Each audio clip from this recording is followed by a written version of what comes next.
The CBS News investigation finds we could be carrying electronics that contain the product of child labor. A report by Amnesty International 2 years ago first uncovered that children were mining the mineral cobalt in the Democratic Republic of Congo, or DRC as it's known. It ended up in products from dozens of companies, including Apple, Microsoft, Tesla, and Samsung.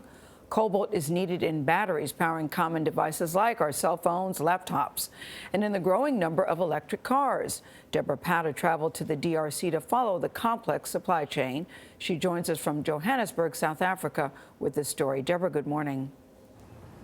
Good morning. The DRC is embroiled in conflict, and it's difficult and sometimes dangerous to report from there. On a recent trip to the south of the country, we saw what looked like the Wild West. They're digging in trenches and laboring in lakes, hunting for treasure in a playground from hell.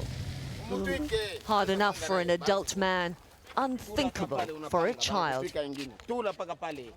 And yet tens of thousands of Congolese kids are involved in every stage of mining for cobalt.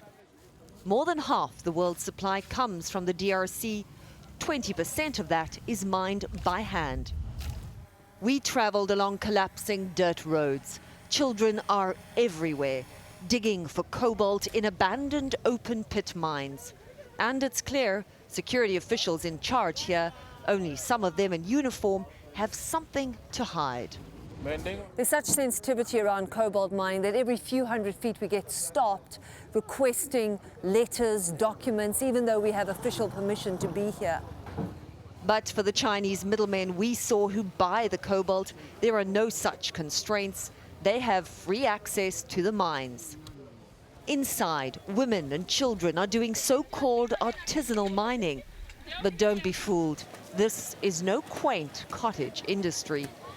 At barely 10 years old, children lug heavy sacks of cobalt to be washed in rivers. From as early as 4, they can pick it out of a pile. And even those too young to work spend much of the day breathing in toxic fumes. The officials deny that there's child labor. Clearly it's obvious that there is, but whenever a camera or a security person or a policeman appears, then the children are chased away. Ziki Swazi is 11 years old and agreed to meet us outside the mine. Why aren't you in school? My parents are dead, he said, and I stay with my grandma. So you need to make money for your granny? Yes.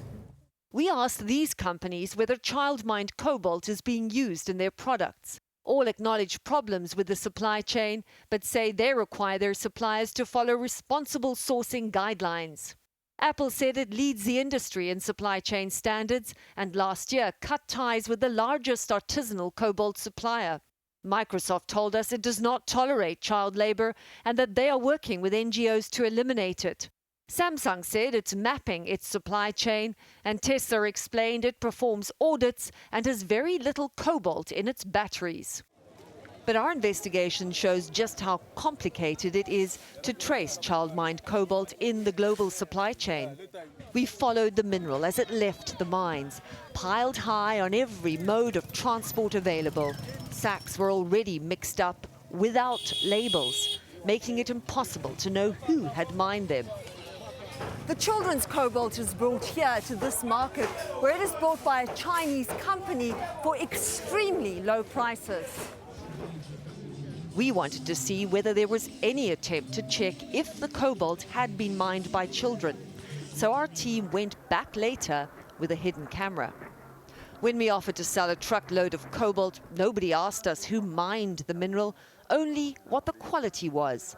This man told us that the Chinese traders here bought all the cobalt and sold it mainly to one Chinese company, Congo Dongfang Mining, known locally as CDM.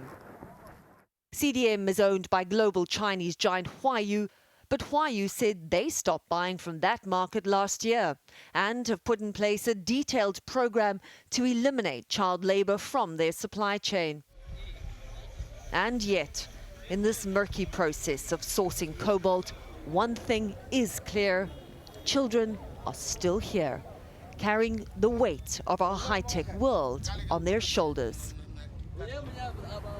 We spoke to 8 major tech companies who've been linked to this supply chain. And while some of them have joined initiatives to solve this problem, we saw very little evidence at the mines we visited of anyone actually helping these children.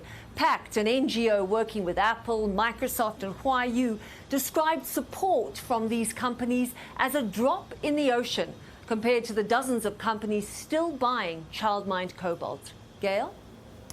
All right, Debora Patta reporting from Johannesburg. Now that we've seen the video, you can't act like you can't see it. So I would think tech companies have some rethinking to do, and consumers is something we need to think about as well. Something we need to definitely kids working there. You can say you have policies in place, but if they're not being enforced, that doesn't do anything. That's exactly right. We're going to stay on this story, too. Yes, we are. You can see longer responses from companies on our website, cbsthismorning.com. And tomorrow, we'll share more from the story of Zeke, that's the little boy that Debora spoke with, plus how missionaries are working to get children out of those mines.